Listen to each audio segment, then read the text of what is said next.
Ration ব্যবস্থা নিয়ে সামনে এসেছে বড় একটি আপডেট। অন্তর্দয় অন্ন যোজনা কার্ড অর্থাৎ এওয়াই আওতায় যে সমস্ত পরিবারগুলি এতদিন প্রতি মাসে ৩৫ কেজি চাল গম পেত, সেই নিয়মে বড় পরিবর্তন আনার প্রস্তাব করা হয়েছে। যদি এই সংশোধনী কার্যকর হয় তাহলে বহু পরিবার রেশনের পরিমাণ কমে যেতে পারে।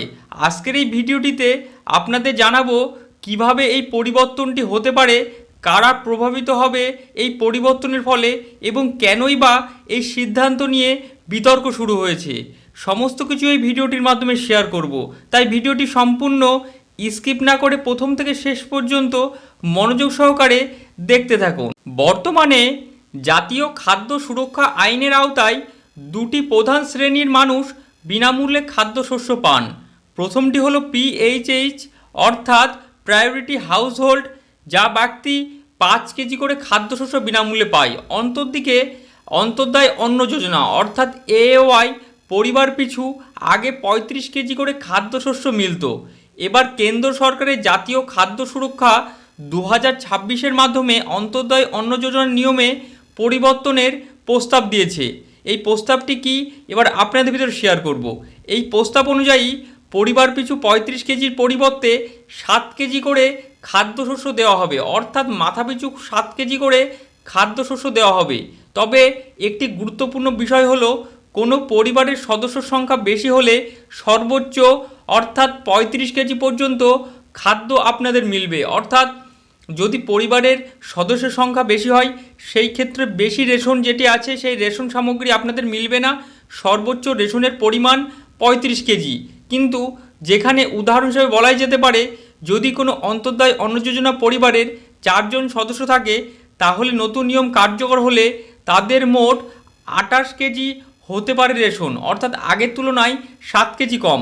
আবার 3টি সদস্য পরিবারে যদি থেকে থাকে সেই ক্ষেত্রে 21 কেজি করে পাওয়ার সম্ভাবনা। কিন্তু যদি পরিবারের সদস্য সংখ্যা 10টি হয় কিংবা 8টি হয় সেই ক্ষেত্রে সর্বোচ্চ আপনারা 35 কেজি রেশন সামগ্রী পাবেন এওয়াই অর্থাৎ অন্তর্দয় অন্ন যোজনা রেশন কার্ড থেকে থাকলে। কেন এই নিয়মের পরিবর্তন করা হলো এবার আপনাদের ভিতরে শেয়ার করব। তার আগে যদি ভিডিওটি ভালো লেগে থাকে ভিডিওটিকে অবশ্যই একটি লাইক করবেন।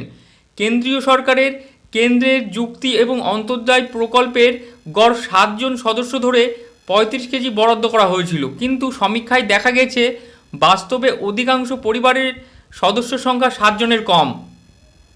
সরকারের দাবি এই পরিবর্তন করলে বছরে প্রায় 13,590 কোটি টাকা সাশ্রয় হতে পারে। এই কারণেই সরকার এই পদক্ষেপ নিতে চলেছে। তবে বিরোধিতা কেনই বা হচ্ছে এবার আপনাদের ভিতরে শেয়ার করব। এই প্রস্তাবে বিরোধিতা করছে রেশন ডিলারদের একটি সংগঠন। তাদের বক্তব্য, এতে দরিদ্র পরিবারগুলির খাদ্য বরাদ্দ কমবে এবং রেশন ডিলারদের কমিশনের ওপরেও একটি প্রভাব পড়তে পারে। সংগঠনের পক্ষ থেকে প্রধানমন্ত্রীকে চিঠি দেওয়ার কথাও জানানো হয়েছে। তবে এখন কি হবে, এই মুহূর্তে এটি একটি প্রস্তাব সংশোধনীয়, অর্থাৎ সরকার সাধারণ মানুষের মতামত চেয়েছে। সংসদে বিল পাশ হওয়ার পর এবং সরকারি বিজ্ঞপ্তি প্রকাশিত হলেই তবেই এই নতুন নিয়ম কার্যকর করা হবে। অর্থাৎ এই নিয়মটি কার্যকর কবে থেকে হবে? কার্যকর হবে সরকার বিজ্ঞপ্তি প্রকাশ হলেই তবে এই নতুন নিয়মটি কার্যকর করা হবে। রেশন ব্যবস্থার এই পরিবর্তন সম্পর্কে আপনার মূল্যবান মতামত অবশ্যই কমেন্টে জানাবেন এবং ভিডিওটি তথ্যবহুল বলে মনে হলে একটি লাইক করবেন এবং বন্ধুদের ভিতরে বেশি বেশি করে শেয়ার করে দেবেন, যাতে করে এই গুরুত্বপূর্ণ ইনফরমেশনটি সকলে জানতে পারে।